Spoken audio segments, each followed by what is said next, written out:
তাদেরকে শুরু থেকেই তাদের মন মস্তিষ্কের মধ্যে আগ্রাসন বিরোধী প্রোটেকশন কোরআনের শিক্ষা দিয়ে দিতে হবে।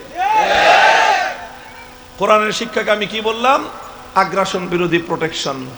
তুমি যতই আগ্রাসন চালাও, কোরআনের যদি শিক্ষা থাকে সেটা তোমার সমস্ত আগ্রাসন থেকে আমাদের সন্তানদেরকে প্রোটেক্ট করবে ইনশাআল্লাহ। ভাই, আমি বারবার অন্য সাবজেক্টে যাই, আবার ফিরে ফিরে আমাকে আমার এই জায়গায় নিয়ে আসে আমার আবেগ, আমার ভালোবাসা কোরআনের প্রতি এবং উম্মতের প্রতি আমাদের যে দায়িত্ববোধ, সেটা আমাকে বারবার এখানে নিয়ে আসতেছে কথাটা।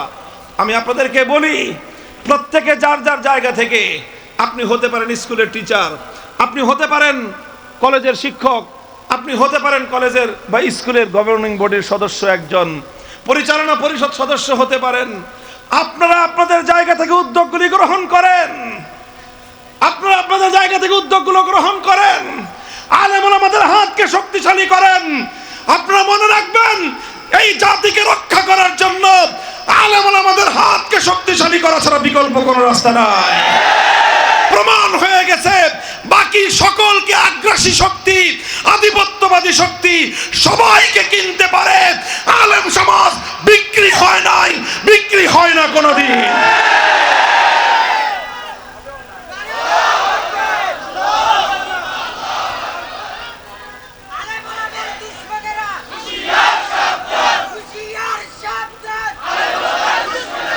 মুহতারাম হাজিরিন, এই জন্য ইয়াতলু আলাইহিম আয়াতিহি, সবচেয়ে বুনিয়াদী কাজ কোরআনের তেলাওয়াতের শিক্ষা ব্যাপক করতে হবে।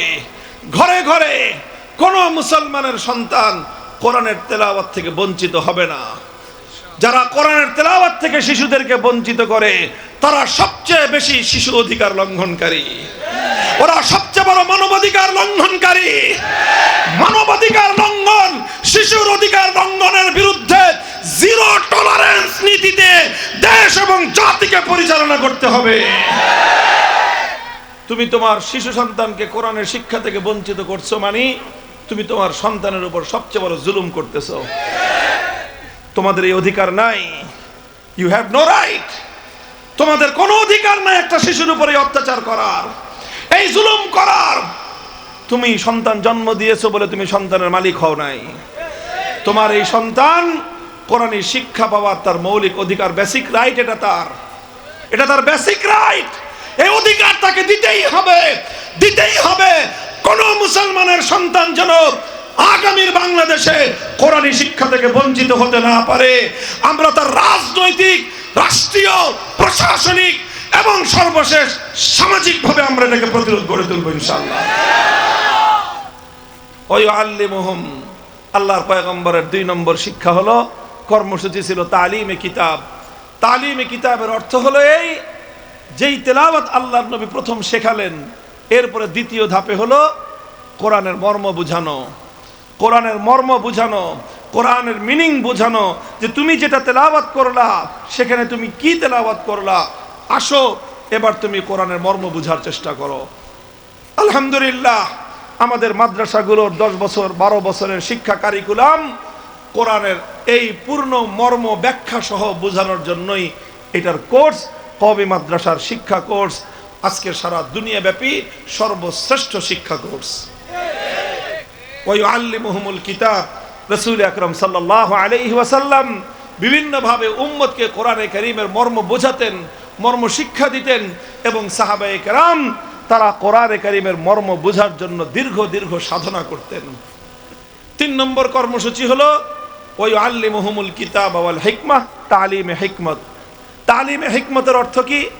তালিমে হিকমতের অর্থ হলো, নবীজি প্রথমে কোরআনে কারীমের তেলাওয়াত করলেন, তারপরে যেটা তেলাওয়াত করলেন তালিমে কিতাবের আন্ডারে সেটার মর্ম বুঝালেন। এবার 3 নম্বর কর্মসূচি হলো তালিমে হিকমত। তালিমে হিকমতের অর্থ কি? তালিমে হিকমতের অর্থ হলো, যেটা এতদিন তোমাকে থিওরিটিক্যালি কোরআনের যেই মর্ম বুঝিয়েছি, এবার সেটা সমাজে জীবনে প্র্যাকটিক্যাল করে দেখানো হবে। বুঝেন না এই কথাটা? এই খুব লক্ষ্য করে বুঝেন, মাদ্রাসার ছাত্র তালেবে ইলমরা খেয়াল করে বুঝো, বিষয়টা খুব জরুরি, গুরুত্বপূর্ণ। এবং আমাদের যে তৎপরতাগুলো, ওলামায়ে কেরামের যে কর্মসূচিগুলো, এর মধ্যে একটা ধারাবাহিকতা আছে। এবং একটা ইন্টার রিলেশন, একটার সাথে আরেকটা যে সংযোগ সম্পর্ক, সেটা তোমাকে বুঝতে হবে। 1 নম্বর কর্মসূচি কি বললাম? তেলাওয়াতে কিতাবুল্লাহ। 1 নম্বর কর্মসূচি কি? কোরআনের তেলাওয়াত, কিতাবুল্লাহর কি তেলাওয়াত, এটা 1 নম্বর। 2 নম্বর হলো কিতাবুল্লাহ তালিম। 2 নম্বর কি? কিতাবুল্লাহ তালিম। তেলাওয়াত মানে হলো পড়া, তালিম মানে কি? অর্থ বুঝা। তালিম মানে কি? অর্থ বুঝা। এবার আসছে তালিমে হিকমত, অর্থাৎ হিকমতু কিতাবিল্লাহ। এটার অর্থ কি? এটার অর্থ হলো যেটা কোরআনের যেই আয়াতের অর্থ তুমি ব্যাখ্যা দিয়ে বুঝলা, শব্দ দিয়ে বুঝলা, এবার সেটা প্র্যাকটিক্যাল বাস্তবায়ন করো। কি করো? প্র্যাকটিক্যাল বাস্তবায়ন করো। আমি যেমন আপনাকে উদাহরণ দেই, কোরআনে কারীমের একটা আয়াত তেলাওয়াত করা হলো, আস-সারিকু ওয়াস-সারিকাতু ফাকতাউ আইদিয়াহুমা জাযাআম বিমা কাসাবা নাকালাম মিনাল্লাহ ওয়াল্লাহু আজিজুন হাকীম। কোরআনে কারীমের এরকম অসংখ্য আয়াত। আল্লাহ পাক নামাজের কথা বলেছেন, উযুর কথা বলেছেন, ইযা কুমতুম ইলাস সালাতি ফাগসিলু বুজুহাকুম ওয়া আইদিয়াকুম ইলাল মারাফিক ওয়ামসাহু বিরুউসিকুম ওয়া আরজুলাকুম ইলাল কাবাইন। হে মুমিন, তুমি যখন নামাজ পড়তে চাও তখন তুমি কি করবে? উযু করবে। উযু কিভাবে করবে? মুখ ধৌত করবে, হাত ধৌত করবে, মাথা মাসহ করবে, পাও ধুইবে। আল্লাহর কোরআন সংক্ষেপে মৌলিক কথাগুলো বলে গেছে। আল্লাহর নবী এটার মর্ম প্রথমে কথা দিয়ে বোঝাতেন, ব্যাখ্যা দিয়ে বোঝাতেন যে নামাজ পড়তে চাইলে পবিত্রতা অর্জন করতে হয়। পবিত্রতার অর্থ হলো উযু করতে হবে। উযু কেমনে করবে? হাত ধুবে, মুখ ধুবে, তারপরে মাথা মাসহ করবে, পাও ধুবে। এই সব কথাগুলি বলার দ্বারাই আল্লাহর নবীর দায়িত্ব শেষ হলো না। নবীজি এবার 3 নম্বর দায়িত্ব পালন করতেন। বলতেন, দেখো আসো, আমি তোমাদেরকে উযু করা, কেমনে উযু করতে হয় সেটা হাতে কলমে শিক্ষা দিব। এরপরে নবীজি নিজে উযু করে সাহাবায়ে কেরামকে উযুর শিক্ষা দিয়েছেন।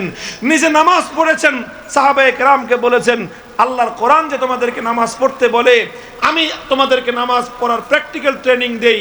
আল্লাহর নবী উম্মতকে বললেন, সল্লু কামা রাআইতুমুনি উসাল্লি, আমাকে যেভাবে নামাজ পড়তে দেখেছো তোমরা ঠিক সেইভাবে নামাজ পড়বা। শুধুমাত্র কিতাব পড়ে নামাজ শেখা যায় না, নামাজ শিখতে হলে দেখে দেখে নামাজ শিখতে হয়, অর্থাৎ প্র্যাকটিক্যাল করা। প্র্যাকটিক্যাল মনে রাখবেন, ইসলাম যতটা না থিওরিটিক্যাল সাবজেক্ট, তার চেয়ে বেশি ইসলাম প্র্যাকটিক্যাল সাবজেক্ট। শুধু থিওরি পড়ে ইসলাম বোঝা যায় না, প্র্যাকটিক্যাল শিখতে হয়। কাদের কাছ থেকে শিখতে হয়? উলামায়ে কেরামের কাছ থেকে ইসলামের প্র্যাকটিক্যাল শিখতে হয়। এই প্র্যাকটিক্যাল শিক্ষাটাকেই বলা হয় তালিমে হিকমত।